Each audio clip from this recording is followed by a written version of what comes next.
엄마, 수술비 700만 원을 지금 어떻게 마련해요?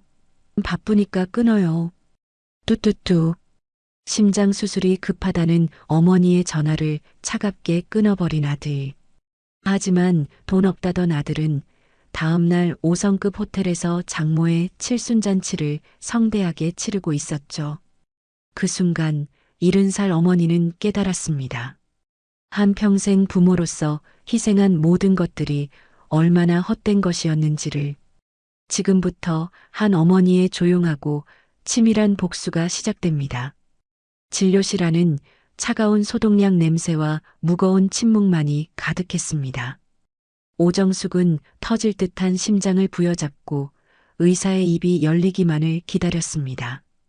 마침내 검사 결과지를 내려다보던 의사가 심각한 표정으로 안경을 벗으며 말했습니다. 어머니, 이건 그냥 넘길 일이 아닙니다. 심장 판막이 다 망가졌어요. 언제 터질지 모르는 시한폭탄을 안고 계신 겁니다. 오정숙의 심장이 바닥으로 곤두박질 치는 것 같았죠. 바들바들 떨리는 손을 감추려 낡은 손가락만 꽉 움켜쥐며 물었습니다. 수술만 하면 정말 괜찮아지는 거 맞죠, 선생님? 약으로는 정말 방법이 없나요? 약으로는 치료가 안 돼요. 이건 수술만 제때 받으시면 팔팔하게 다니실 수 있습니다. 하지만 시간이 없습니다. 최대한 서두르셔야 해요. 의사가 엑스레이 사진의 한 부분을 펜으로 콕 집으며 말을 이어갔습니다. 보세요. 문짝이 고장 난 것처럼 판막이 덜렁거리고 있잖아요. 피가 제멋대로 역류해서 심장이 터지기 일보 직전입니다. 이러다 피가 폐로 넘어가면 숨도 못 쉬고 정말 위험해집니다. 오정숙은 마른 입술을 겨우 떼어 물었습니다. 수술비는 얼마나 있어야 할까요?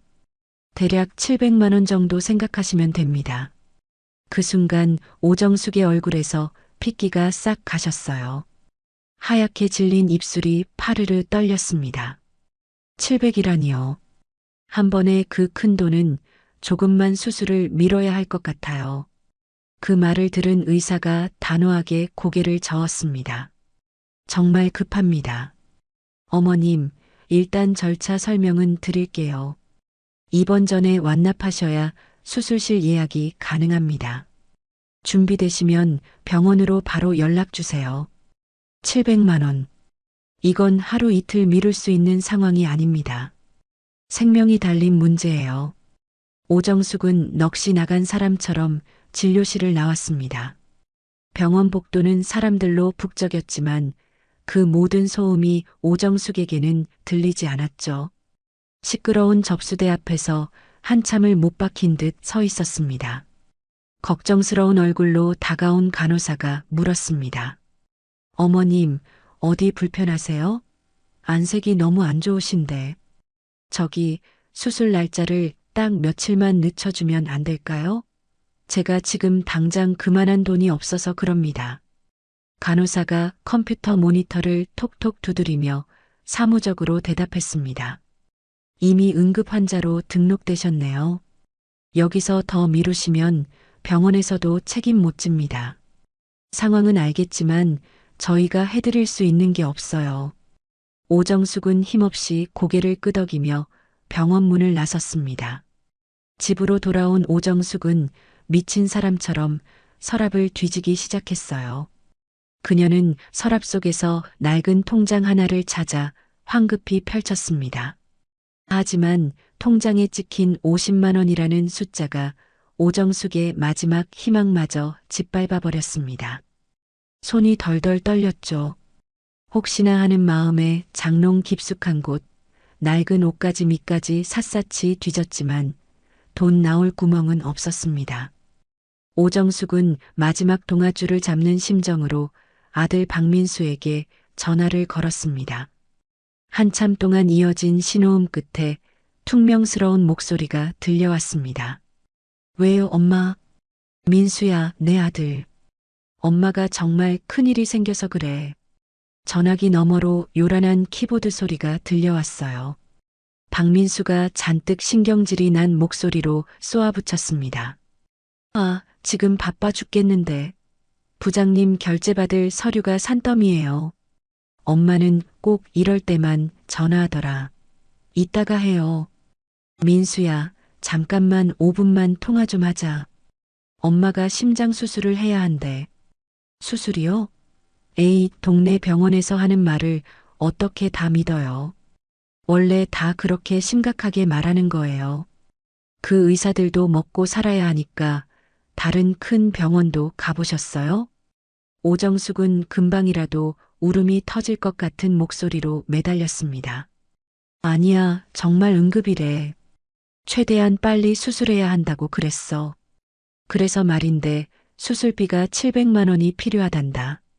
박민수가 어이없다는 듯 헛웃음을 쳤습니다. 700이요? 엄마, 저 그 돈 없어요. 아시잖아요. 제 월급으로는 대출 이자 내고 나면 남는 것도 없다고요. 애초에 보험이라도 하나 제대로 들어놓으셨으면 이런 일 없잖아요. 민수야, 엄마가 부탁 좀 할게. 아, 진짜. 다음에 다시 얘기해요. 민수야, 며칠을 기다릴 수가 없다. 뚜뚜뚜. 야속하게 끊어진 전화기를 붙잡고 오정숙은 그 자리에 얼어붙었습니다.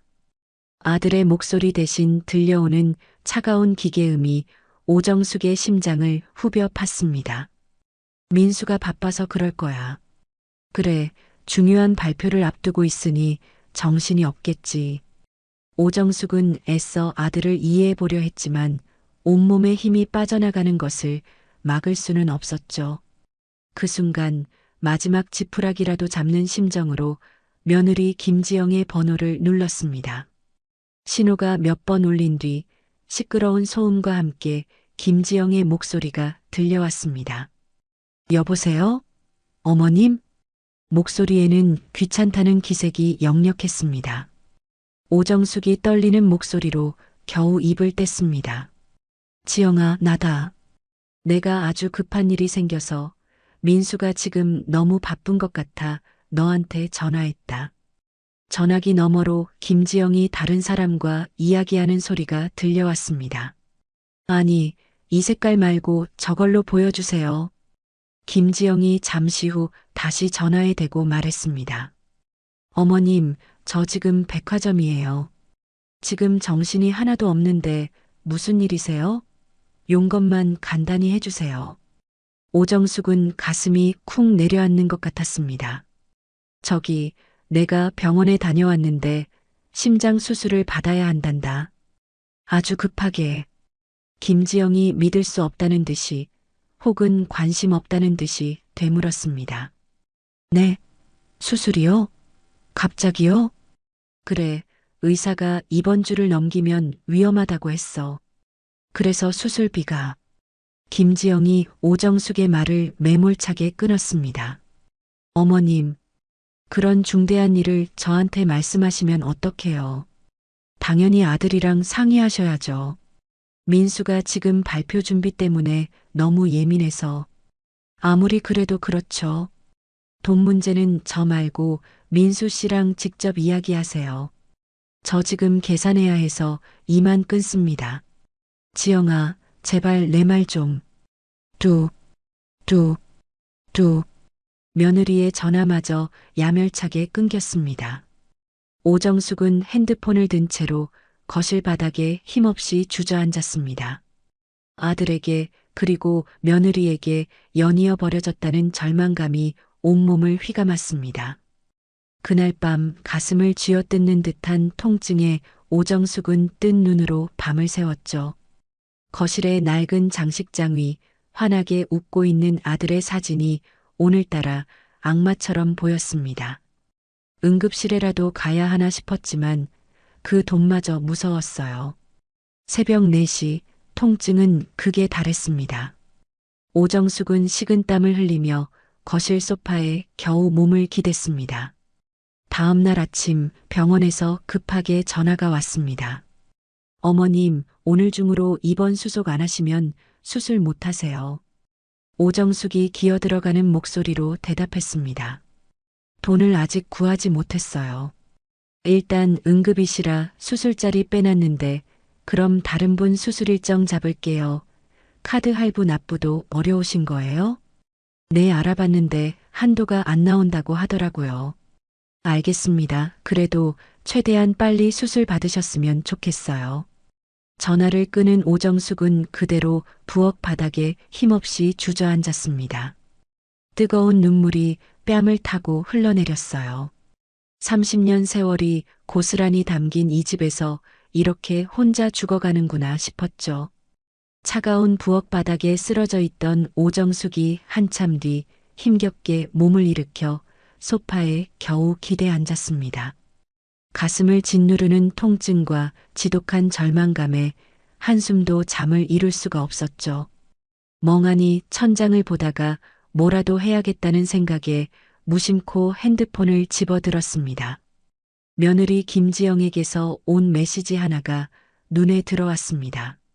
어머님, 저희 김치 다 먹었는데 집에 김치 있어요?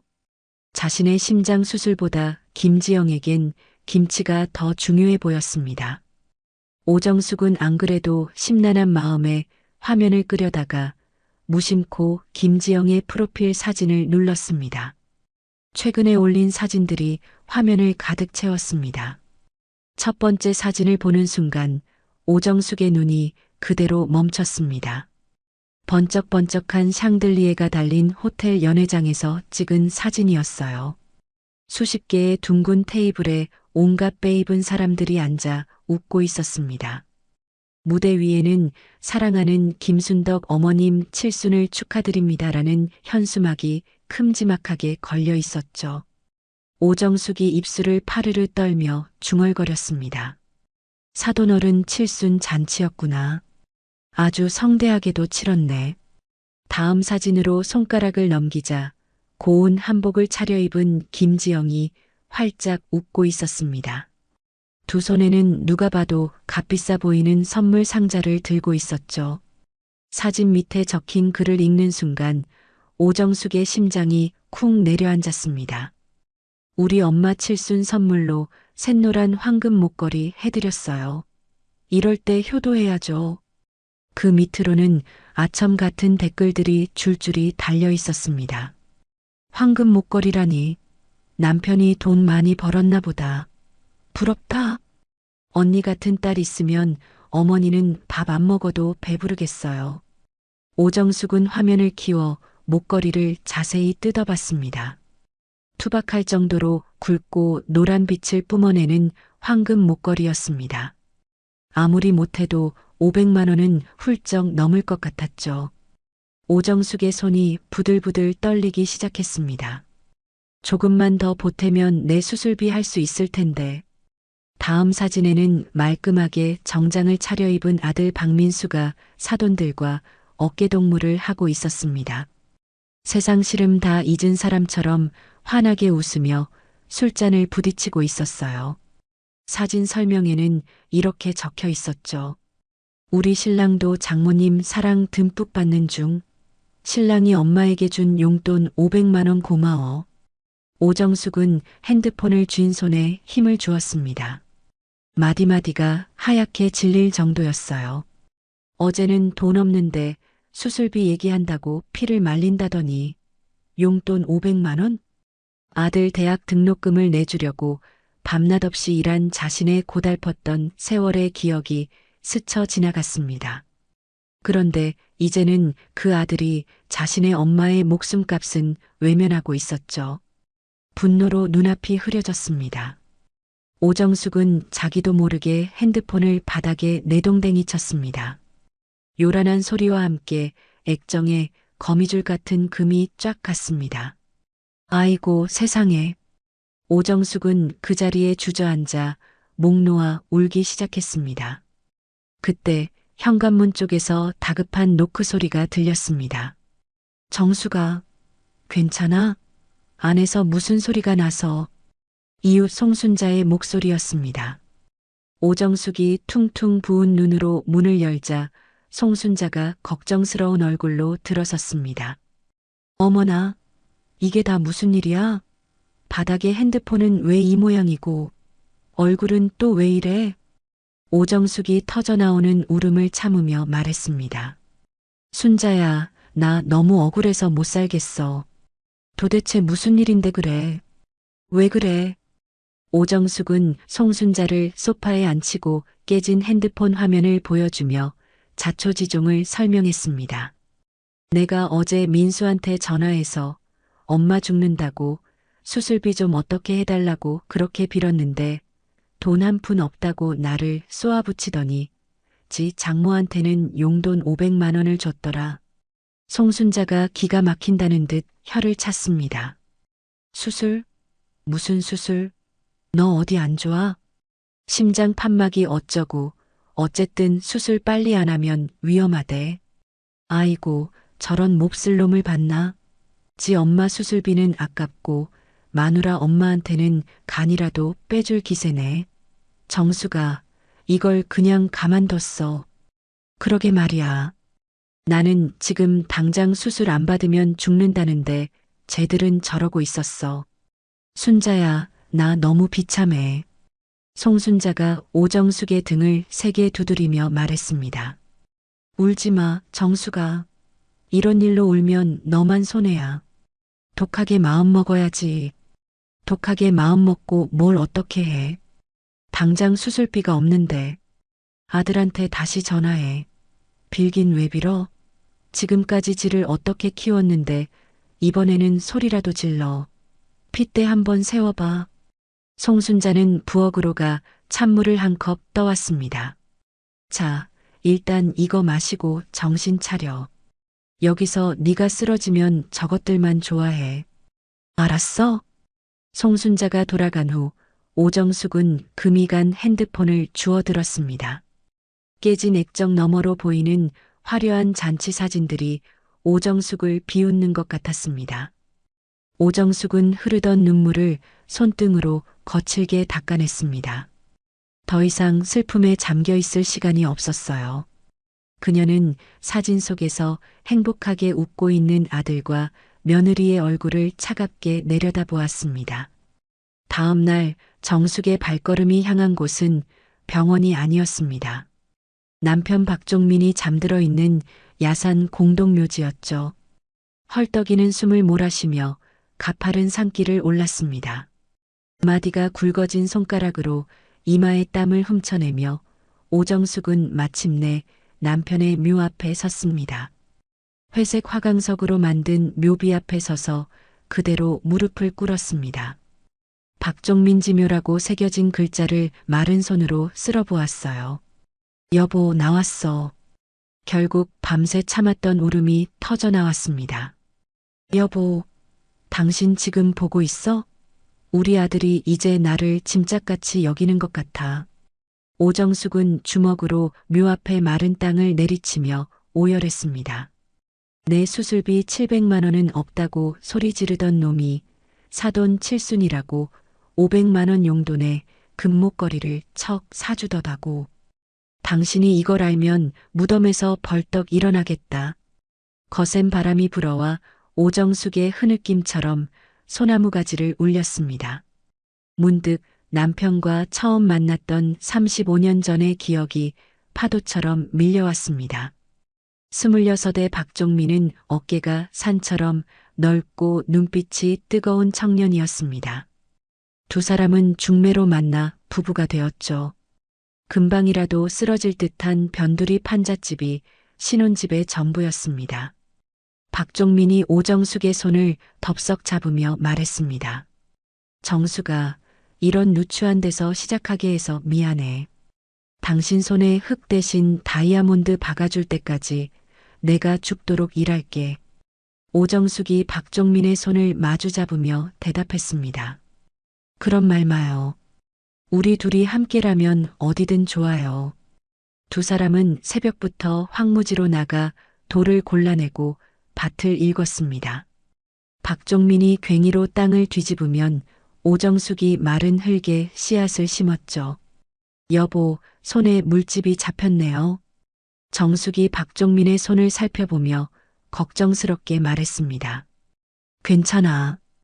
이 정도는 아무것도 아니야. 박종민이 웃으며 정숙의 머리를 쓰다듬었습니다.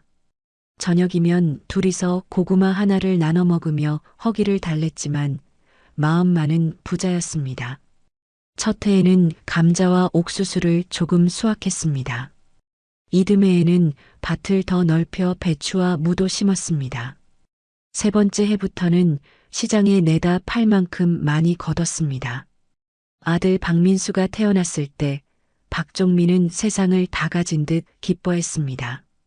갓난아기를 품에 안고 맹세하듯 말했어요. 정수가 우리 아들만큼은 세상에 부러울 것 없이 키우자. 나처럼 못 배우고 천대받게 하진 않을 거야. 박종민은 그날 이후로 잠을 줄여가며 일했습니다. 새벽에는 밭일을 하고 낮에는 건설 현장에서 벽돌을 날랐죠. 오정숙 역시 아기를 업은 채 밭에 나가 잡초를 뽑았습니다.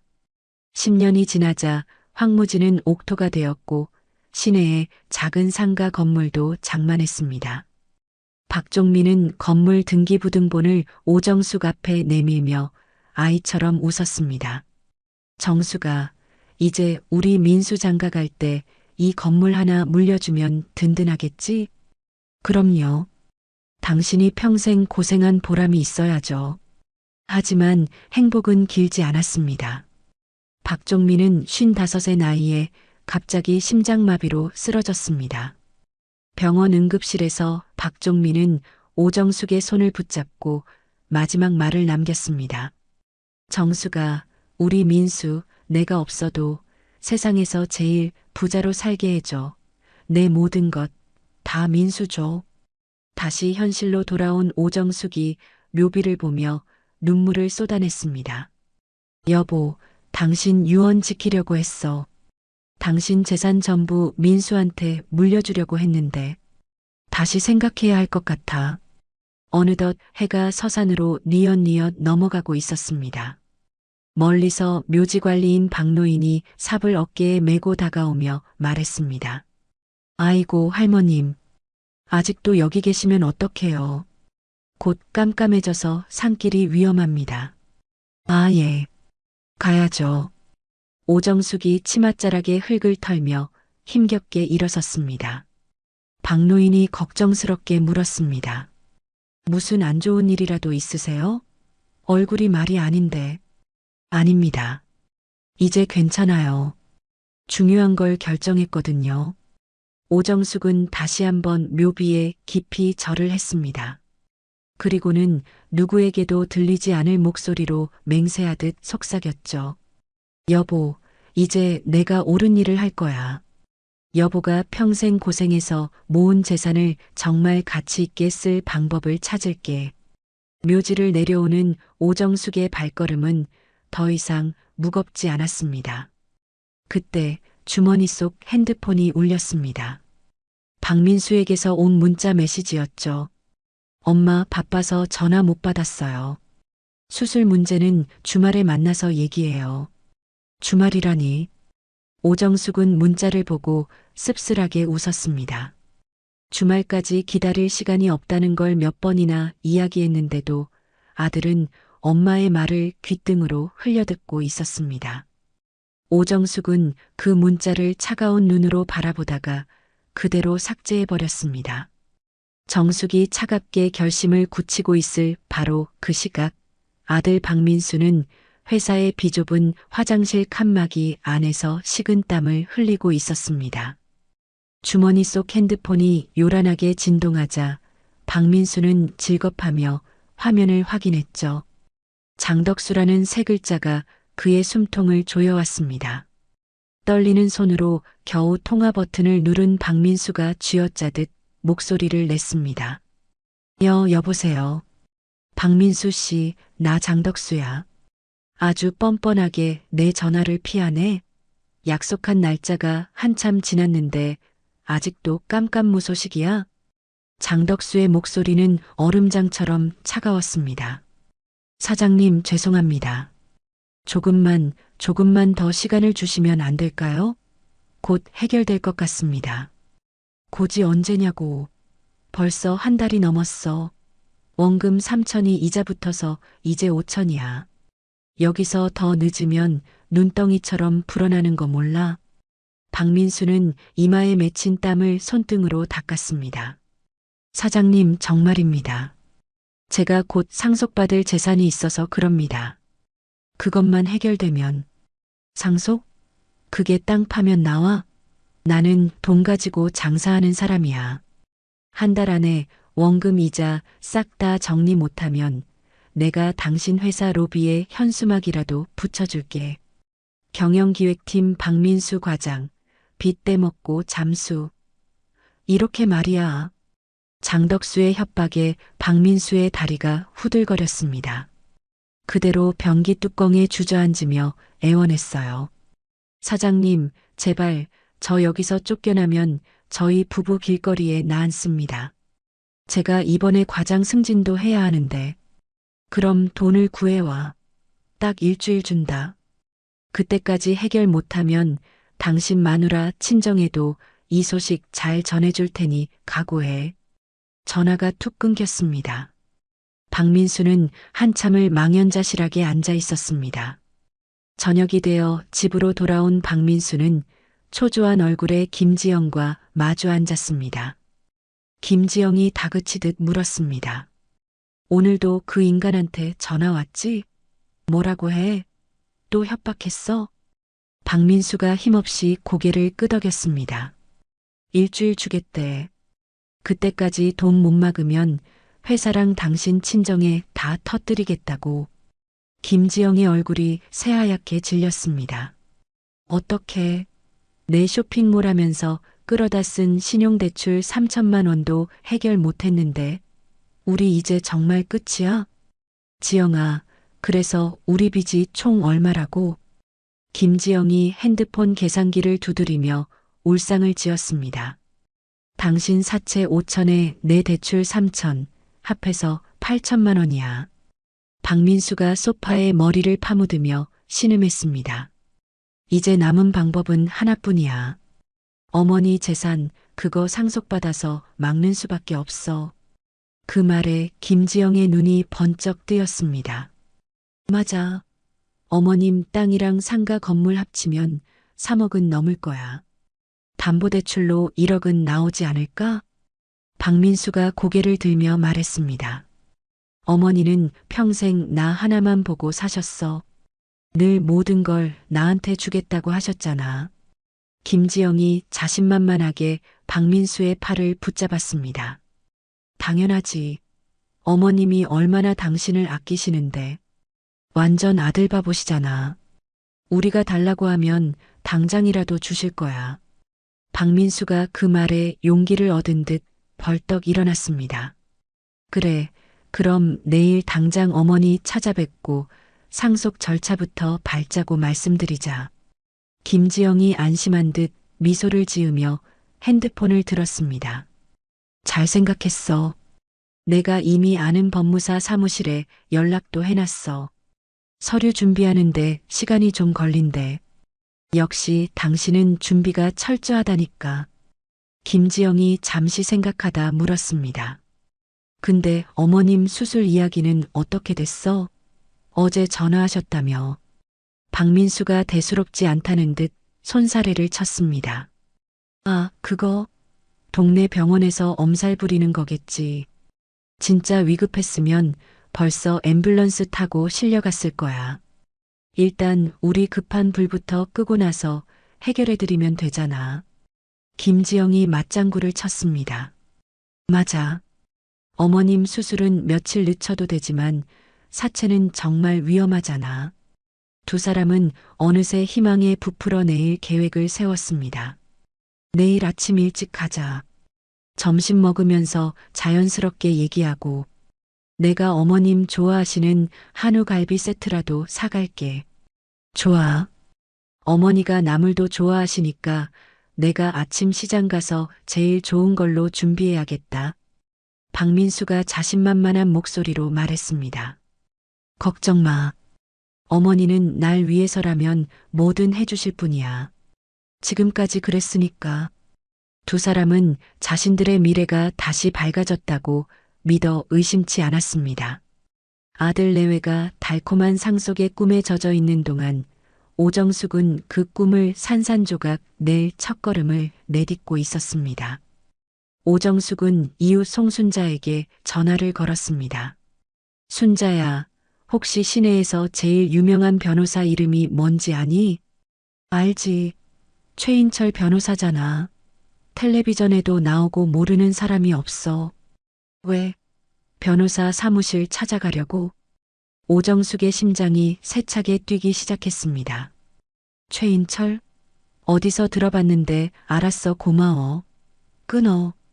오정숙은 옷장으로 달려가 깊숙한 곳, 남편의 손때가 묻은 낡은 나무 상자를 꺼냈습니다. 상자를 열자 빛바랜 앨범들 사이에서 낡은 사진 한 장이 떨어졌습니다. 젊은 시절 남편 박종민이 웬 남자와 어깨동무를 하고 호탕하게 웃고 있는 사진이었죠. 사진 뒷면에는 남편의 필체로 이렇게 적혀 있었습니다. 나의 영원한 벗, 인철이와 함께. 오정숙이 혼잣말로 중얼거렸습니다. 인철이, 당신이 입버릇처럼 말하던 그 친구 이름이 최인철이었지. 법 공부를 한다고 했었는데 설마. 다음 날 오정숙은 시내에서 가장 높은 빌딩으로 향했습니다. 하늘을 찌를 듯 솟아있는 통유리 건물은 오정숙을 작아지게 만들었죠. 입구에는 최인철 법무법인이라는 금색 간판이 위압적으로 빛나고 있었습니다. 오정숙은 침을 한번 삼키고 접수처로 다가갔습니다. 최인철 변호사님을 좀 뵐 수 있을까요? 젊은 직원이 컴퓨터를 보며 무심하게 대답했습니다. 예약하셨나요? 대표님은 지금 예약하시면 한 달 뒤에나 상담 가능하십니다. 오정숙이 다급하게 낡은 사진을 꺼내 보였습니다. 급한 사정입니다. 이 사진 한 장만이라도 좀 전해주시겠어요? 직원이 마지못해 사진을 들고 안으로 들어갔습니다. 잠시 후 희끗희끗한 머리에 다부진 체격을 한 중년 남성이 걸어 나왔습니다. 최인철이 오정숙을 잠시 보더니 고개를 갸웃거렸습니다. 저를 아시는 분이신가요? 오정숙이 떨리는 목소리로 대답했습니다. 박종민의 아내 오정숙입니다. 그 말에 최인철의 눈이 순식간에 커졌습니다. 네, 정말 종민이 아내분 맞으신가요? 정말 정숙 씨 맞으세요? 최인철이 성큼 다가와 오정숙의 두 손을 덥석 잡았습니다. 아이고, 정숙 씨. 이게 몇십 년 만입니까? 제가 해외에서 종민이 죽었다는 소식만 듣고 얼마나 가슴을 쳤는지 모릅니다. 오정숙의 눈에 뜨거운 눈물이 핑 돌았습니다. 최인철은 오정숙을 자신의 집무실로 이끌었습니다. 소파에 앉은 최인철이 책상 위 사진을 가리키며 말했습니다. 종민이는 제 은인입니다. 최인철의 눈시울이 붉어졌습니다. 제가 대학 시절 등록금이 없어서 학업을 포기하려 했어요. 그때 종민이가 말없이 제 등록금 고지서를 낚아채 가더라고요. 그리고는 자기가 아르바이트하며 모은 돈으로 제 1학기 등록금을 줬습니다. 제가 시작할 수 있게 도와준 거죠. 오정숙이 놀라며 말했습니다. 그런 일이 있었군요. 저는 전혀 몰랐네요. 종민이가 그런 친구였죠. 착한 일에도 절대 자랑 안 하는. 제가 지금 이렇게 변호사가 될 수 있었던 것도 다 종민이 덕분입니다. 그때 오정숙이 떨리는 목소리로 말했습니다. 변호사님, 저 좀 도와주세요. 정말 죽고 싶은 심정으로 여기까지 왔어요. 정숙 씨, 무슨 일이든 말씀하세요. 제가 다 해결해 드리겠습니다. 오정숙은 그간의 사정을 하나도 빼놓지 않고 모두 털어놓았습니다. 아들의 배신과 수술비 문제, 며느리의 SNS에서 본 기막힌 사실들까지 이야기를 다 들은 최인철이 분노를 참지 못하고 주먹으로 책상을 내리쳤습니다. 그런 배은망덕한 놈들이 어디 있어요. 친엄마를 그렇게 대하다니. 변호사님, 저 어떻게 하면 좋을까요? 재산을 지킬 방법이 있을까요? 제가 너무 늦은 걸까요? 최인철이 벌떡 일어나 오정숙 앞에 섰습니다. 늦다니요. 당연히 방법이 있고 말고요. 제 30년 변호사 인생을 걸고 정숙 씨 재산 제가 지켜드리겠습니다. 하지만 수임료가 만만치 않을 텐데. 최인철이 손을 내저으며 말했습니다. 무슨 수임료 말씀이세요? 이건 돈이 문제가 아니라 제 친구 종민이 대한 의리의 문제입니다. 최인철이 즉시 비서에게 연락했습니다. 김 과장, 박 대리, 지금 당장 내 사무실로 들어와줘. 곧이어 양복을 입은 두 직원이 황급히 들어왔습니다. 최인철이 오정숙을 가리키며 명령했습니다. 지금부터 이분 일을 우리 법무법인의 최우선 업무로 처리해 주세요. 모든 소송과 재판 일정보다 이분 일이 먼저예요. 두 직원의 눈이 휘둥그레졌습니다. 대표님, 이렇게까지 하시는 건 처음 보는데요. 이분 일은 내 개인사나 마찬가지예요. 내 모든 것을 걸고 도울 거예요. 오정숙이 감격에 겨워 말했습니다. 변호사님, 정말 감사합니다. 남편이 하늘에서 너무 고마워하고 있을 거예요. 최인철이 오정숙의 어깨를 감싸며 말했습니다. 정숙 씨, 이제 걱정 마십시오. 종민이가 저를 살렸듯이 이제는 제가 정숙 씨를 지켜드릴 차례입니다. 바로 다음 날 아침 최인철 법무법인의 회의실은 그 어느 때보다 팽팽한 긴장감으로 가득했습니다. 최인철은 법무팀의 핵심 인력들을 모두 소집했죠. 그가 오정숙의 낡은 등기부등본과 재산 목록을 테이블 위에 펼쳐놓으며 말했습니다. 이 재산들을 아들에게 뺏기지 않고 보호할 수 있는 가장 완벽한 방법이 뭘까? 김 과장이 서류철을 넘기며 입을 열었습니다. 우선 자산 규모부터 확인했습니다. 경기도 외곽 토지가 8,000평, 시내 상가 건물이 300평, 현재 시세로 총 자산이 최소 10억 원 정도로 추정됩니다. 10억 원이라 생각보다 크네. 아들한테 아직 상속을 안 한 게 천만다행이야. 박 대리가 고개를 끄덕이며 말을 받았습니다. 네, 대표님. 최인철이 회의실을 천천히 걸으며 말했습니다. 가장 확실하면서도 오정숙 씨께서 남은 평생을 발뻗고 편히 사실 수 있는 방법이어야 해. 만약 아들이 재산을 노린다면 어떤 방법을 써서라도 빼앗을 수 있으니까 공익신탁 어떻게 생각하나? 신탁 전문인 이 주임이 안경을 고쳤으며 설명했습니다. 가장 완벽한 방법입니다. 오정숙 씨께서 모든 재산을 공익재단에 신탁하고 대표님께서 그 신탁 관리인이 되시는 겁니다. 최인철이 고개를 끄덕였습니다. 신탁 수익금으로 생활비와 병원비를 지급하고 사후에는 재단 명의로 사회에 환원되는 구조. 아주 좋아. 김 과장이 화이트보드에 구조도를 그리며 덧붙였습니다. 맞습니다. 신탁 재산으로 묶이는 순간 상속인인 아들은 유류분 반환 청구 소송조차 걸 수 없습니다. 법적으로 완벽한 방패가 되는 거죠. 그럼 월 지급액은 어느 정도로 책정하는 게 좋을까? 박 대리가 계산기를 두드리며 말했습니다. 월 300만 원이면 병원비에 생활비까지 충분히 넉넉하게 사실 수 있을 겁니다. 최인철이 창밖을 바라보며 말했습니다. 지금 사시는 집은 너무 낡았는데 크기만 크고 관리도 힘들어.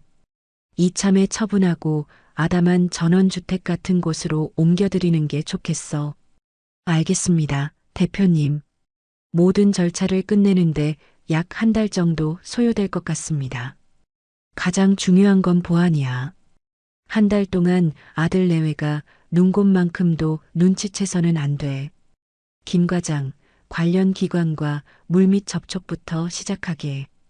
오후가 되어 오정숙이 다소 긴장된 얼굴로 법률사무소를 다시 찾아왔습니다. 최인철은 회의실에서 오정숙에게 계획을 설명했습니다. 정숙 씨, 저희가 찾은 가장 안전한 방법입니다. 최인철이 서류를 내밀자 김 과장이 앞으로 나서서 자산 규모를 설명했습니다. 어르신께서 소유하신 토지와 상가 건물의 현재 시세는 약 10억 원에 달합니다.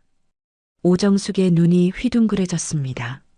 네, 10억이요? 제가요? 저는 그냥 시골에 있는 밭이랑 작은 상가인 줄로만 알았는데 그게 그렇게 큰 돈이었어요?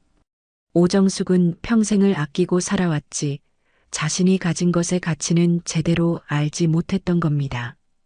최인철이 오정숙의 손을 잡으며 말했습니다. 정숙 씨, 이 방법대로 공익신탁으로 처리하면 아들 민수가 2번 다시는 이 재산에 손댈 수 없어요. 오정숙이 서류를 뒤적이며 망설였습니다. 그래도 남편이 평생 피땀 흘려 모은 재산인데 이걸 전부 다 제가 포기하는 게 되는 건가요? 정숙 씨, 이걸 아들한테 상속시키지 않는다고 하더라도 무슨 방법을 써서든 아들이 빼앗아 갈 수도 있어요. 이 방법이 가장 안전하고 정숙 씨의 매달 생활비는 보장되니 안정적으로 생활하실 수 있을 거예요. 오정숙의 눈시울이 붉어졌습니다. 그렇긴 하지만 그래도 종민이가 아들에게 다 주자고 했을 땐 이런 상황인 줄 몰랐었을 때 이야기예요. 만약 종민이가 이 자리에 있었다면 똑같이 결정했을 것 같아요. 저도 마찬가지고요. 지금은 정숙 씨가 가장 마음 편하게 노후를 사는 걸 가장 바랄 것 같아요. 오정숙이 고개를 끄덕였습니다. 변호사님 말이 다 맞아요. 최인철이 다른 서류를 꺼내며 말을 이었습니다. 그리고 수술비 걱정은 절대 하지 마세요. 제가 책임지고 해결할 테니 당장 내일이라도 병원에 입원하십시오. 아니에요. 그건 너무 미안해서 받을 수 없어요. 최인철이 단호하게 말했습니다. 급한 수술이라고 들었어요. 고집 피우지 말고 얼른 입원 먼저 해요. 오정숙이 끝내 눈물을 터뜨렸습니다. 변호사님, 정말 감사합니다. 변호사님 아니었으면 저 정말... 최인철이 오정숙의 어깨를 토닥였습니다. 자, 이제 결정하셔야 합니다.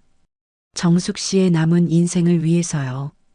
오정숙은 떨리는 손으로 도장을 들어 서류 위에 힘껏 찍었습니다. 둔탁한 소리가 회의실에 울려 퍼졌죠. 과거의 미련을 끊어내는 소리 같았습니다. 변호사님, 고맙습니다. 정말 감사합니다.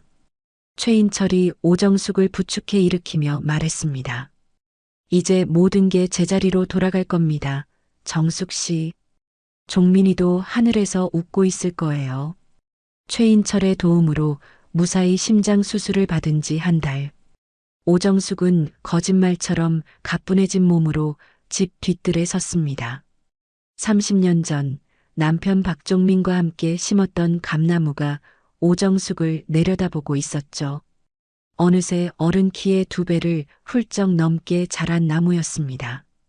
오정숙이 거친 나무 껍질을 어루만지며 나직이 말했습니다. 여보, 이 나무 기억나지? 우리가 이 집에 처음 들어와서 심었던 거. 살랑이는 바람에 나뭇잎들이 남편의 대답처럼 흔들렸습니다. 눈을 감자 풋풋했던 23세 시절이 어제 일처럼 떠올랐습니다. 젊은 박종민이 제 키만 한 감나무 묘목을 들고 와 해맑게 웃었습니다. 정수가 이거 심자. 나중에 우리 아들 딸 낳으면 이 나무에서 감 따먹게 해야지. 어머, 이게 정말 감이 열릴까? 열리고 말고. 우리가 정성껏 키우면 온 동네 잔치할 만큼 주렁주렁 열릴 거야. 2사람은 좁은 뒤뜰 한 구석에 구덩이를 파고 어린 감나무를 심었습니다. 몇 해가 지나고 감나무가 제법 굵어졌을 때 아들 박민수가 태어났습니다. 아이가 5살이 되던 해 가을 가지마다 주홍빛 감이 보석처럼 열렸죠. 박민수가 까치발을 들고 감나무를 향해 손을 뻗었습니다. 엄마, 아빠, 나 저감 먹고 싶어. 내가 따볼래. 박종민이 아들을 번쩍 안아들며 말했습니다. 우리 아들, 아빠가 세상에서 제일 달고 맛있는 놈으로 따줄게. 온 가족이 감나무 아래 모여 앉아 달콤한 시간을 보냈습니다. 세월이 흘러 며느리 김지영이 들어왔을 때도 감나무는 늘 그 자리에 있었습니다. 싹싹한 며느리는 가을이면 감을 따다 이웃에 돌리며 칭찬을 받곤 했죠. 그때만 해도 오정숙은 그 웃음 뒤에 날카로운 발톱이 숨겨져 있는 줄은 꿈에도 몰랐습니다. 오정숙이 천천히 눈을 떴습니다. 행복했던 모든 기억이 이제는 칼날이 되어 심장을 찌르는 것 같았어요. 오정숙이 나무를 보며 결심한 듯 중얼거렸습니다. 그래, 이제 그만 보내줘야지. 이 미련까지 다. 그때 송순자가 마당으로 들어서며 소리쳤습니다. 정수가, 몸은 좀 어때? 아직 조심해야 할 때인데 나와서 뭐해? 순자야, 잘 왔다. 나 이 감나무 베어버리려고. 송순자가 제 귀를 의심하며 되물었습니다. 뭐, 이걸 왜? 자식처럼 키운 30년 된 나무를 베어? 썩은 추억은 도려내야지. 안 그러면 새살이 돋지 않아. 이 나무는 이제 내 아픈 손가락이야. 볼 때마다 욱신거려서 못 살겠어. 송순자가 오정숙의 팔을 붙잡고 애원했습니다. 그래도 이건 아니지. 사람이 어떻게 추억을 베어내고 살아. 나중에 후회하려고 그래. 오정숙이 단호하게 고개를 저었습니다. 아니, 후회 안 해. 이 나무가 여기 서 있는 한 나는 평생 과거에 얽매여 살 거야. 이제 정말 다 끊어내고 싶어. 다음 날 오전 조경업체 직원들이 트럭을 몰고 왔습니다. 작업 반장이 아름드리 감나무를 훑어보며 아깝다는 듯 물었습니다. 어르신, 정말로 베어내시겠습니까? 이렇게 잘 자란 나무는 보기 드문데요. 네, 베어주세요. 뿌리까지 다 파낼까요? 보통은 밑동만 남겨두기도 하는데요. 오정숙이 창백한 얼굴로 단호하게 말했습니다. 아니요. 흔적도 남지 않게 뿌리째 뽑아주세요. 아주 깨끗하게요. 곧이어 전기톱의 날카로운 굉음이 마당을 갈랐습니다. 오정숙은 거실 창가에 서서 그 모습을 눈 하나 깜빡이지 않고 지켜봤습니다. 굵은 가지들이 비명처럼 잘려나가고 수십 년간 그늘을 만들어주던 잎사귀들이 속절없이 떨어졌습니다. 마침내 30년의 세월이 담긴 나무 밑동이 거대한 소리와 함께 무너져 내렸습니다. 오정숙의 뺨으로 뜨거운 눈물이 흘렀습니다. 그것은 슬픔의 눈물이 아니었습니다. 골마 터진 상처에서 고름을 짜내는 듯한 아프지만 시원한 눈물이었죠.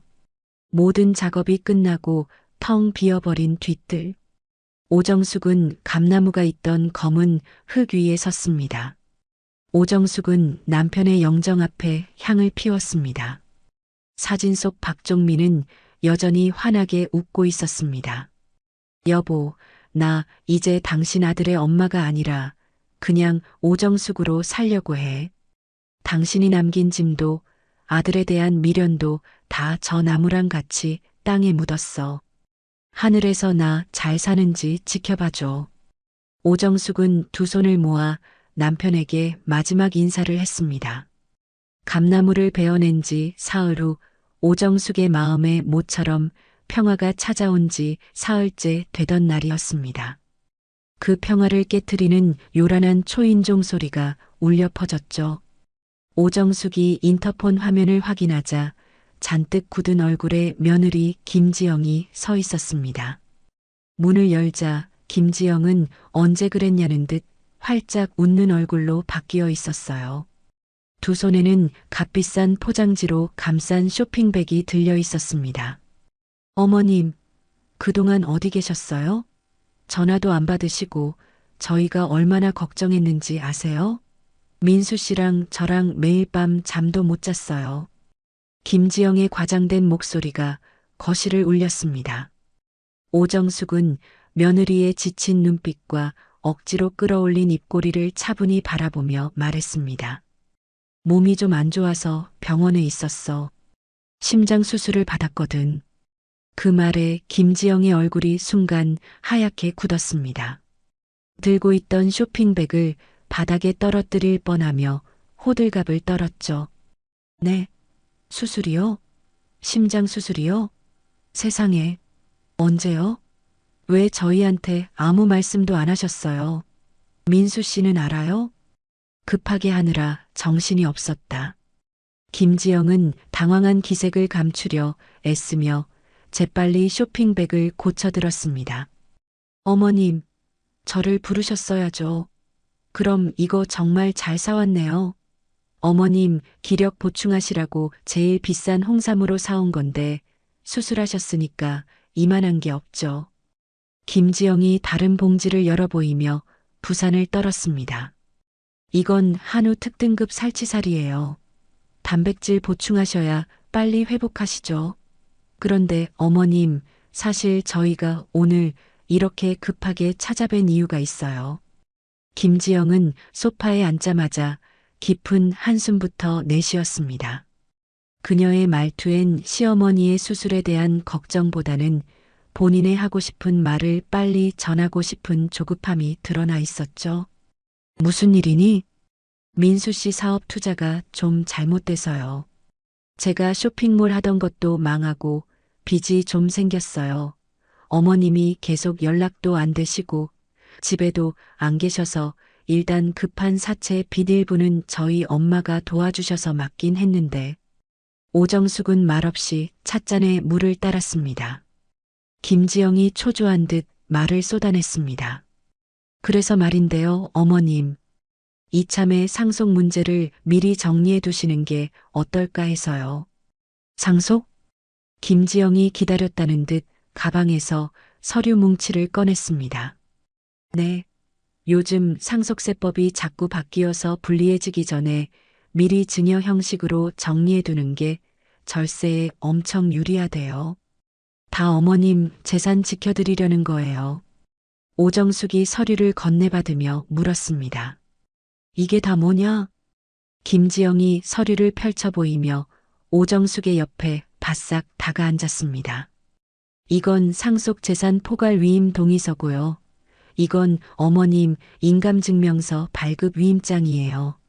저희가 법무사 통해서 깔끔하게 다 처리할 거라 어머님은 여기에 도장만 몇 번 찍어주시면 돼요. 오정숙이 서류를 찬찬히 읽어보는 척했습니다.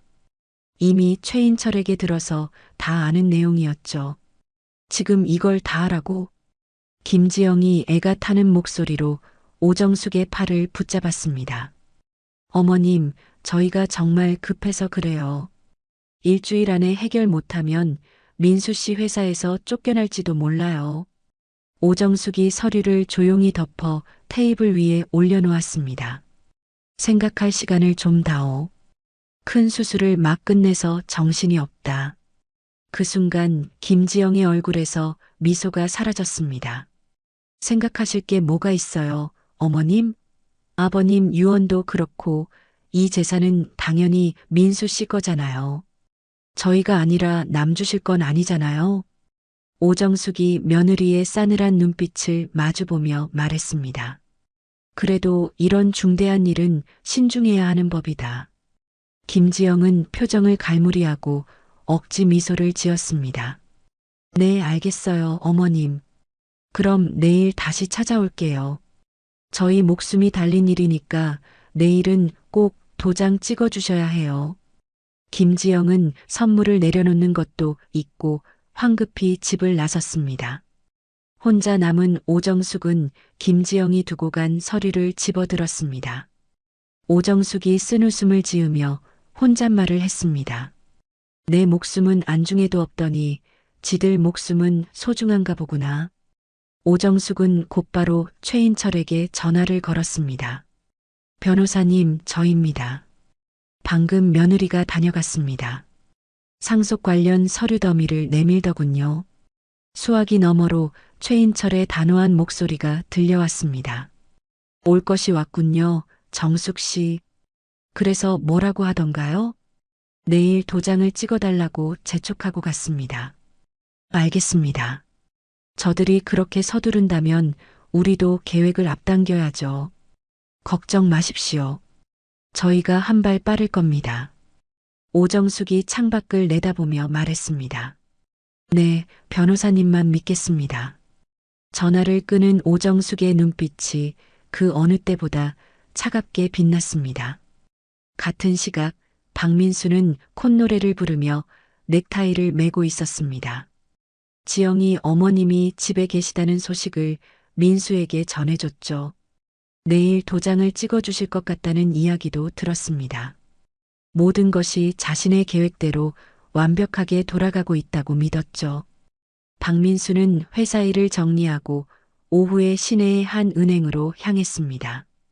대출 상담실에 마주 앉은 정미경 대리가 부드러운 미소로 박민수를 대했습니다.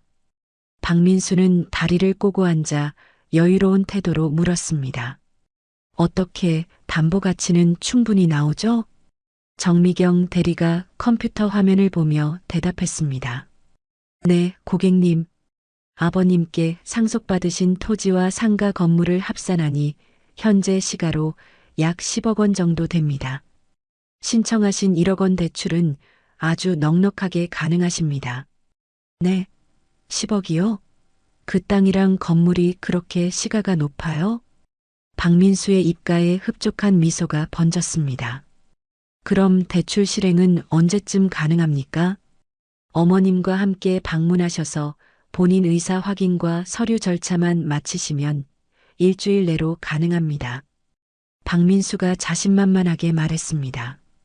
어머니 설득은 문제 없습니다. 서류나 미리 완벽하게 준비해 주시죠. 저희 어머니가 연로하셔서 복잡한 건 딱 질색하시거든요. 정미경 대리가 고개를 끄덕이며 키보드를 두드렸습니다. 네, 알겠습니다. 그럼 최종 확인을 위해 등기부등본을 한 번 더 열람해 보겠습니다. 모니터 화면에 등기부등본이 나타났습니다. 화면을 가만히 들여다보던 정미경 대리의 표정이 순식간에 굳어졌습니다. 이게 이상하네요. 박민수가 몸을 앞으로 기울이며 물었습니다. 뭐가 이상합니까? 문제 있나요? 정미경 대리가 믿을 수 없다는 듯 화면을 몇 번이고 다시 확인하며 말했습니다. 고객님, 죄송하지만 이 부동산 전부가 바로 오늘 날짜로 공익신탁 처리된 것으로 나옵니다.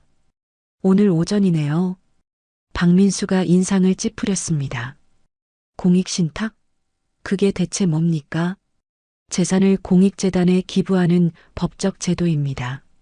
즉, 이 재산은 더 이상 어머님 개인 소유가 아닙니다.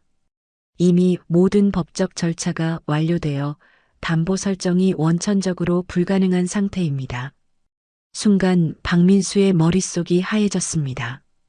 박민수가 자리에서 벌떡 일어나 책상을 내리치며 소리쳤습니다. 거짓말. 우리 어머니가 그럴 리가 없어요. 당신이 뭘 잘못 본 거겠지. 다시 확인해봐요. 정미경 대리가 당황하며 팀장을 불렀습니다. 팀장이 와서 화면을 확인한 후 단호하게 말했습니다. 틀림없습니다. 등기 이전까지 모두 완료되었네요. 법적으로 확정된 사항이라 저희도 어쩔 수가 없습니다. 박민수는 온몸에 피가 빠져나가는 기분이었습니다. 아니야. 우리 어머니가 왜? 나한테 말 한마디 없이 왜? 박민수가 떨리는 손으로 핸드폰을 꺼내 정숙에게 전화를 걸었습니다. 하지만 들려오는 것은 감정 없는 통화 연결음 뿐이었죠. 박민수가 다시 전화를 걸었지만 결과는 마찬가지였습니다. 왜 전화를 안 받아? 대체 왜?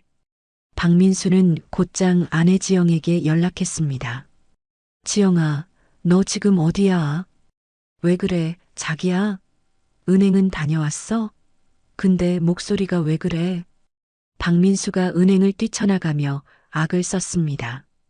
당장 어머니 집으로 와. 큰일 났어. 우리 완전히 망했어. 무슨 소리야?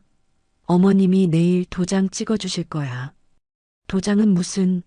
어머니가 전 재산을 다 기부해버렸다고. 공익신탁인가 뭔가로. 수화기 너머로 김지영의 날카로운 비명소리가 들렸습니다. 뭐라고? 그게 정말이야? 나도 몰라. 일단 어머니 집에서 만나. 박민수가 전화를 끊고 택시를 잡으려 할 때 주머니에서 핸드폰이 다시 울렸습니다. 화면에 뜬 장덕수라는 이름에 심장이 멎는 것 같았죠. 박민수가 사색이 된 얼굴로 전화를 받았습니다. 여보세요. 장덕수의 싸늘한 목소리가 귀에 박혔습니다. 박민수 씨, 내가 준 시간이 거의 다 끝나가는데 감감무소식이네. 사장님, 진짜 거의 다 해결됐습니다. 조금만 더 기다려주세요. 기다리긴 뭘 기다려. 약속된 날까지 나머지 돈 안 들어오면 이번엔 진짜 회사로 찾아갈 거야. 당신 책상 뒤집어 엎고 사장 멱살이라도 잡아야 돈을 주려나? 박민수는 무릎이 꺾이는 것 같았습니다. 사장님, 제발. 시끄럽고 명심해. 전화가 끊어졌습니다. 박민수는 붐비는 길 한복판에 망연자실한 채 서 있었습니다. 머릿속에는 오직 공익신탁이라는 단어만이 맴돌았죠. 사형 선고와도 같은 장덕수의 전화를 받은 박민수의 눈에 보이는 것은 없었습니다. 그는 이 모든 불행의 원흉이 단 한 사람, 자신의 어머니라고 굳게 믿었죠. 1시간 후 오정숙의 집 현관문의 초인종이 시끄럽게 울렸습니다. 박민수는 문고리가 빠져라 흔들며 주먹으로 문을 쿵쿵 내리쳤고 김지영은 발작적으로 초인종을 눌러댔습니다. 엄마, 안에 계신 거 다 알아요. 당장 문 여세요. 오정숙이 마침내 문을 열자 박민수는 오정숙을 거칠게 밀치고 집 안으로 뛰어들어왔습니다. 김지영도 눈을 번뜩이며 뒤따라 들어와 문을 쾅 닫았어요. 박민수가 이글거리는 눈으로 오정숙을 노려보며 소리쳤습니다. 엄마, 이게 다 무슨 짓이에요? 재산을 전부 기부하셨다는 게 사실이에요? 오정숙이 태연한 얼굴로 소파에 앉으며 말했습니다. 무슨 소란이니? 동네 창피하게. 김지영이 그 자리에 무릎을 꿇고 울부짖기 시작했습니다. 어머님, 어떻게 저희한테 이럴 수 있으세요? 피부치인 저희를 버리고 생판 남한테 재산을 다 넘기다니요. 이건 배신이에요. 박민수가 씩씩거리며 오정숙 앞으로 다가섰습니다. 제가 얼마나 힘들게 사는지 아세요? 매일 회사에서 깨지고 대출 이자 갚느라 허리가 휘는데 엄마는 어떻게 아들 고생하는 건 하나도 생각 안 하세요? 내 재산, 내가 어떻게 쓰든 내 자유 아니겠니? 박민수가 그 말에 이성을 잃고 핏대를 세웠습니다. 자유요? 이게 자유예요? 아들 인생을 나락으로 처박아 놓고 자유라고요? 아버지 유언은 잊으셨어요? 저한테 다 주라고 하셨잖아요. 김지영이 정숙을 팔을 거칠게 잡으며 소리쳤습니다. 어머님이 조금만 일찍 도와주셨으면 저희가 이렇게까지 안 됐어요. 다 어머님이 저희를 외면하셔서 그런 거잖아요. 저희가 뭘 그렇게 잘못했어요? 오정숙이 김지영의 손을 뿌리치며 차갑게 내려다보았습니다. 네가 뭘 잘못했는지 정말 몰라서 묻는 거니? 네, 제가 뭐요? 오정숙이 자리에서 일어서며 김지영을 똑바로 쳐다보았습니다.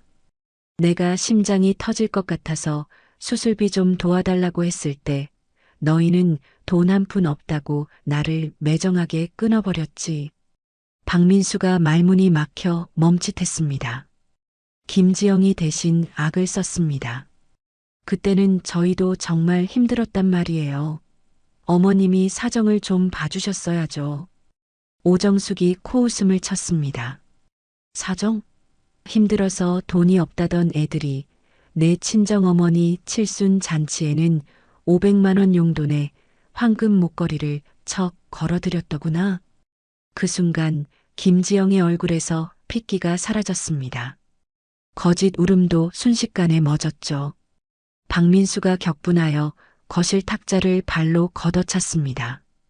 요란한 소리와 함께 탁자 위의 물건들이 바닥으로 쏟아져 박살이 났습니다. 그걸 어떻게 하세요? 엄마, 저희 뒤를 캐셨어요? 저희가 그렇게 못 믿어서 이런 식으로 복수하시는 거예요? 김지영도 이성을 잃고 옆에 있던 난초 화분을 들어 벽에 집어 던졌습니다. 화분이 산산조각 나며 흙과 파편이 사방으로 튀었습니다. 우리 돈, 내 돈, 그 돈이면 내 쇼핑몰도 다시 일으키고 강남의 아파트도 살 수 있었는데 어머님이 다 망쳤어. 박민수가 오정숙에게 짐승처럼 달려들어 팔을 거칠게 붙잡았습니다. 당장 취소하세요. 변호사인지 뭔지한테 전화해서 당장 취소하시라고요. 오정숙이 고통에 얼굴을 찡그렸습니다. 안 된다. 이미 다 끝난 일이야. 담장 너머로 소란을 듣던 이웃집 송순자가 황급히 핸드폰을 꺼내 112에 신고했습니다. 여보세요, 경찰서죠? 옆집에서 지금 아들이 엄마한테 막 소리 지르고 물건 부수고 난리 났어요. 빨리 좀 와주세요. 박민수가 오정숙을 벽으로 몰아붙이고 위협적으로 손을 들어 올렸습니다. 마지막으로 묻겠습니다. 정말 취소 안 하실 겁니까? 민수야, 제발 그만해라. 박민수의 손이 오정숙의 뺨을 향해 날아드는 바로 그 순간. 쾅! 현관문이 거칠게 열리며 최인철과 경찰관 2명이 들이닥쳤습니다. 경찰관이 단호한 목소리로 외쳤습니다. 멈춰. 지금 뭐 하는 겁니까? 박민수와 김지영은 그 자리에 얼어붙었습니다.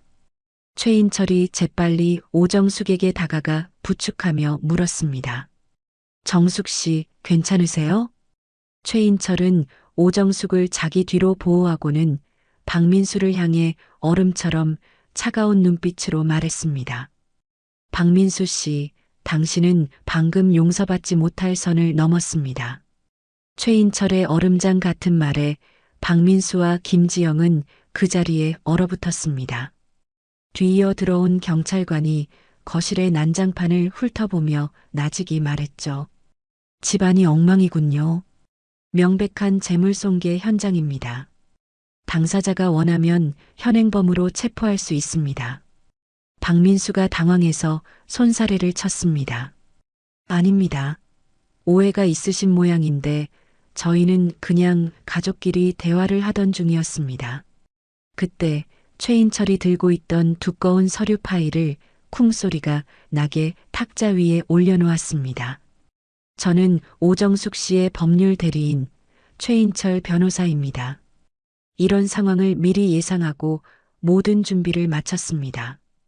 김지영이 최인철을 손가락질하며 악을 썼습니다. 당신이 우리 어머님 꼬드긴 거 다 알아. 순진한 노인네 재산 가로채려는 사기꾼 아니야? 최인철이 안경을 고쳤으며 차분하게 서류를 펼쳤습니다. 모든 법적 절차는 오정숙 씨의 온전한 자유의사에 따라 진행됐습니다. 재산을 공익신탁에 처분하는 것 또한 마찬가지고요. 박민수가 서류를 빼앗으려 들며 외쳤습니다. 말도 안 돼. 우리 엄마가 혼자서 이런 엄청난 결정을 내렸을 리가 없어. 최인철이 서류를 피하며 단호하게 말했습니다. 오정숙 씨의 모든 의사표현은 상담 초기부터 영상으로 기록하여 공증까지 마쳤습니다. 털끝 하나 법적으로 문제될 것이 없다는 뜻입니다. 김지영이 마지막 희망을 걸고 오정숙 앞에 다시 무릎을 꿇었습니다. 어머님, 저희가 정말 다 잘못했어요. 제발 한 번만 용서해 주세요. 네, 어머님. 오정숙이 김지영을 싸늘하게 내려다보며 말했습니다. 이제 와서 그 말이 무슨 소용이 있겠니? 너무 늦었다. 박민수가 이번에는 최인철에게 매달렸습니다. 변호사님, 변호사님이시잖아요. 어떻게든 이 신탁 취소할 방법이 있을 거 아닙니까? 최인철이 고개를 저었습니다. 불가능합니다. 공익 목적으로 출연된 신탁 재산은 위탁자라 할지라도 개인적인 사유로 해지할 수 없습니다. 경찰관이 박민수와 김지영을 막아서며 말했습니다. 두 분 더 이상 소란 피우시면 공무집행방해 혐의까지 추가될 수 있습니다. 최인철이 서류 뭉치에서 종이 한 장을 더 꺼내 들었습니다. 그리고 한 가지 더 알려드릴 게 있습니다. 최인철의 말에 모두의 시선이 집중되었습니다. 지금 거주하고 계신 집도 오정숙 씨 명의입니다. 즉, 이 집 또한 신탁 재산에 포함되어 매각 절차가 진행 중입니다. 김지영이 경악하며 비명을 질렀습니다. 네, 집까지 팔아요? 그럼 저희한테는 진짜 한 푼도 안 주는 거예요? 최인철이 냉정하게 대답했습니다. 네, 한 푼도 없습니다. 박민수가 그 자리에 풀썩 주저앉았습니다. 엄마, 정말 이렇게까지 하실 거예요? 이 아들을 길바닥에 놔앉으라고요? 오정숙이 싸늘하게 돌아선 채 말했습니다. 나를 버린 건 너희들이 먼저 잤니?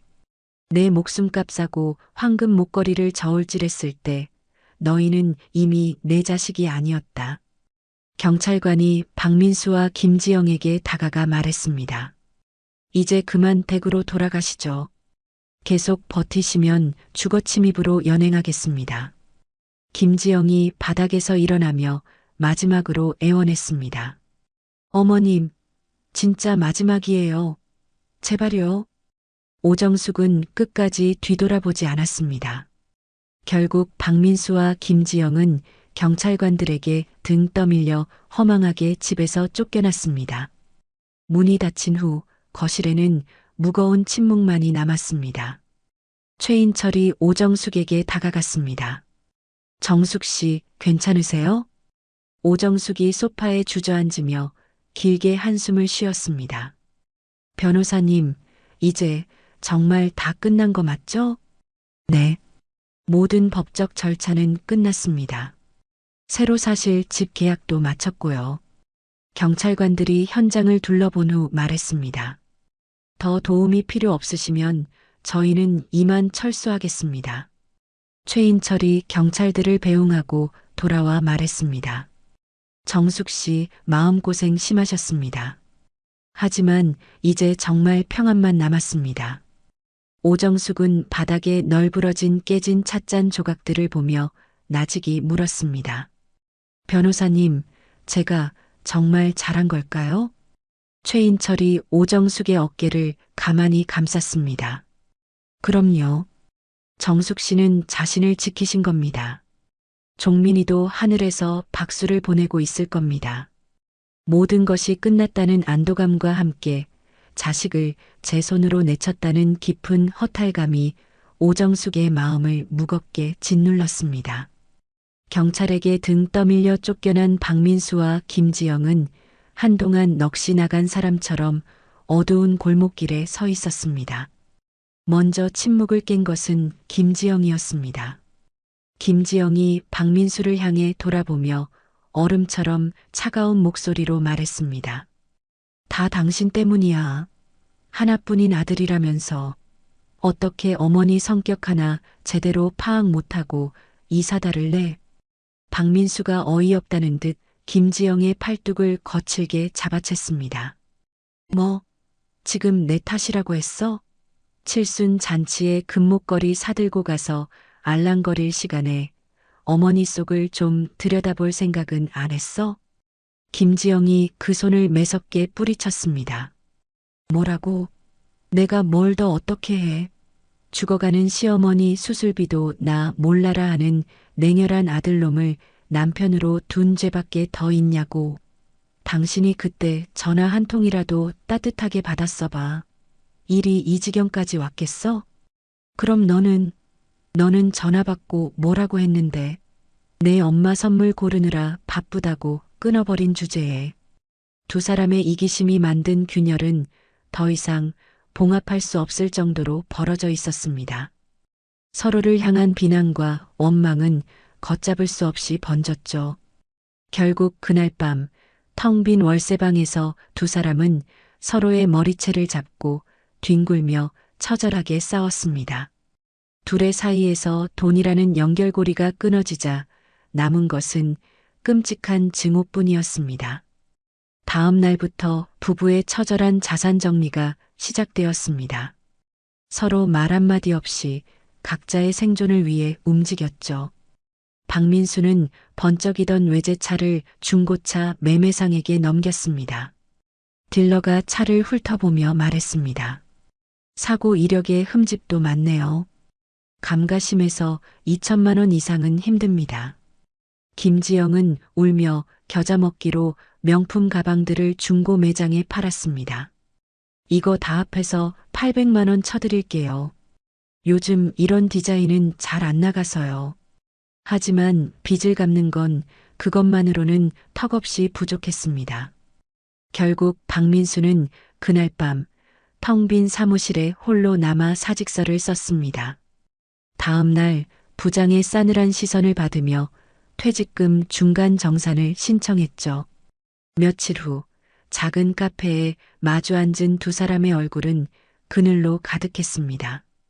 김지영이 수첩에 숫자를 적으며 말했습니다. 자동차 2,000, 내 가방 800, 당신 퇴직금 정산한 거 2,500. 다 합해서 5,300만 원이야. 박민수가 떨리는 손으로 장덕수에게 5천만 원을 송금했습니다. 김지영이 멍하니 말했습니다. 이제 우리한테 남은 건 300만 원이랑 내 앞으로 된 빚 3천만 원뿐이네. 박민수가 텅 빈 눈으로 김지영을 바라보며 말했습니다. 지영아, 우리 여기서 그만하자. 이혼해. 김지영은 놀라지 않았습니다. 오히려 기다렸다는 듯 차분하게 대답했죠. 그래. 나도 그 생각하고 있었어. 남은 빚은 각자 알아서 처리하자. 박민수의 말에는 어떤 애정도 담겨 있지 않았습니다. 김지영이 헛웃음을 치며 말했습니다. 됐어. 당신한테 뭘 바라겠어. 당신 앞가림이나 잘해. 일주일 후 두 사람은 법원에서 아무 말 없이 이혼 서류에 도장을 찍었습니다. 법원 앞 계단에서 김지영이 마지막으로 말했습니다. 그동안 고생했고 다신 보지 말자. 박민수도 고개를 끄덕였습니다. 그래. 너도 잘 살아.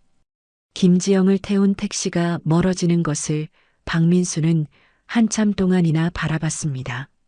모든 것을 잃고 혼자가 된 박민수의 핸드폰으로 전화 한 통이 걸려왔습니다. 택배회사였습니다. 박민수 씨 맞으시죠? 내일부터 새벽 배송 근무 가능하십니까? 박민수는 한때 기획안을 만들고 프레젠테이션을 하던 자신의 손을 내려다보았습니다. 깊은 한숨과 함께 대답했습니다. 네, 가능합니다. 그로부터 2년의 세월이 흘렀습니다.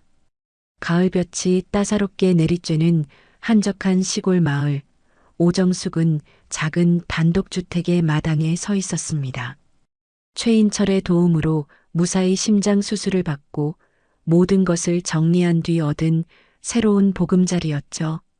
마당 한가운데에는 이제 막 허리춤 높이까지 자란 어린 감나무 한 그루가 있었습니다. 오정숙이 물뿌리개로 어린 나무의 흙을 적시며 나직이 말했습니다. 여보, 오늘도 날이 참 좋네. 당신도 보고 있지? 그때 대문이 열리며 최인철이 과일 봉지를 들고 들어섰습니다. 정숙 씨, 좋은 아침입니다. 오정숙이 환한 미소로 그를 맞았습니다. 어머, 변호사님. 이렇게 자주 안 오셔도 되는데 매달 있지도 않으시네요. 거실에 마주 앉은 최인철이 서류철을 꺼냈습니다. 신탁 수익금 보고서입니다. 이번 달에도 생활비 쓰시고도 이만큼이나 남으셨어요. 오정숙이 손사래를 쳤습니다. 나는 돈 쓸 일이 없어요. 경로당 할머니들이랑 국수나 한 그릇 사 먹는 게 전부인걸요. 최인철이 흐뭇한 얼굴로 오정숙을 보며 말했습니다. 얼굴이 정말 좋아지셨습니다. 2년 전에는 제가 얼마나 마음을 졸였는지 모르실 겁니다. 다 변호사님 덕분이에요. 이 은혜를 어떻게 다 갚아야 할지. 최인철이 고개를 저으며 창밖의 어린 감나무를 보았습니다. 종민이에게 진 빚을 갚는 것뿐입니다. 저 나무를 보니 더 생각이 더 나네요. 오정숙이 따뜻한 눈길로 나무를 보며 말했습니다. 남편 무덤가에서 가져온 가지로 심은 거예요. 이제야 진짜 새로 시작하는 기분이에요. 오후 늦게 최인철이 돌아간 후 오정숙은 호미를 들고 마당에 나와 김을 맸습니다. 그때 동네 어귀로 파란색 택배 트럭 한 대가 서행하며 들어왔습니다. 낡은 트럭에서 땀에 전 유니폼을 입은 택배 기사가 내렸죠. 택배 기사는 이장댁 대문 앞에 짐을 내려놓았습니다. 오정숙은 무심코 그 모습을 쳐다봤습니다. 햇볕에 그을린 얼굴, 2년 전보다 훨씬 마르고 고단해 보이는 뒷모습이 어딘가 낯익었습니다. 택배 기사가 이장댁 문을 두드리며 외쳤습니다. 택배 왔습니다. 그 목소리를 듣는 순간 오정숙의 손에 들려있던 호미가 바닥으로 툭 떨어졌습니다. 심장이 다시 아프게 뛰기 시작했습니다. 박민수였습니다. 이장이 택배를 받으러 나오자 박민수가 허리를 굽혀 인사했습니다. 고맙습니다. 좋은 하루 보내십시오. 2년 전에 오만하고 자신감 넘치던 모습은 어디에도 없었죠. 고된 노동으로 다져진 구부정한 어깨와 푹 패인 눈가의 주름이 그가 살아온 시간을 말해주고 있었습니다. 박민수는 몸을 돌려 트럭으로 향하다가 그 자리에 우뚝 멈춰 섰습니다. 이웃집 마당에서 자신을 바라보고 있는 어머니의 모습이 눈에 들어온 겁니다. 두 사람의 시선이 허공에서 얽혔습니다. 박민수는 그 자리에 못 박힌 듯 서서 어머니를 바라보았습니다. 평화롭고 건강해 보이는 어머니의 모습에 목구멍까지 뜨거운 것이 치밀어 올랐죠. 오정숙 역시 아들의 시선을 피하지 않았습니다. 하지만 아는 척하지도 다가가지도 않았습니다. 그저 묵묵히 떨어진 호미를 다시 집어들었을 뿐입니다. 박민수가 어머니를 향해 힘겹게 한 걸음을 때려다 다시 멈췄습니다. 차마 다가갈 용기가 나지 않았습니다. 주먹을 피가 나도록 꽉 쥐었다 펴기를 몇 번, 결국 박민수는 고개를 떨구었습니다. 오정숙이 마치 혼잣말처럼 그러나 아들이 들을 수 있을 만큼의 목소리로 어린 감나무에게 말했습니다. 무럭무럭 잘 자라야 한다. 내년에는 작게라도 좋으니 열매 한번 보자꾸나. 그 말을 들은 박민수의 눈가에 기어이 눈물이 고였습니다. 박민수는 끝내 아무 말도 하지 못하고 조용히 몸을 돌려 트럭에 올라탔습니다. 트럭이 천천히 마을길을 빠져나가는 것을 오정숙은 묵묵히 지켜보았습니다. 트럭이 시야에서 완전히 사라지고 나서야 오정숙은 허리를 폈습니다. 맑은 가을 하늘을 한번 올려다본 오정숙의 눈가에서 조용히 눈물 한 방울이 흘러내렸죠. 하지만 오정숙은 이내 그 눈물을 닦고 다시 허리를 숙여 잡초를 뽑기 시작했습니다. 붉게 물든 저녁 노을이 평화로운 시골집 마당을 비추고 있었습니다. 오늘 이야기 어떠셨나요? 혹시 끝까지 함께 해주신 분이 계시다면 잘 들었다고 댓글 하나만 남겨주세요. 여러분에게도 따뜻하고 빛나는 날들이 찾아올 거예요. 구독과 좋아요는 다음 이야기를 이어가는 큰 힘이 됩니다. 지금까지 오늘도 사연이었습니다. 더 깊고 따뜻한 이야기로 다시 찾아뵐게요. 편안한 하루 보내세요. 감사합니다.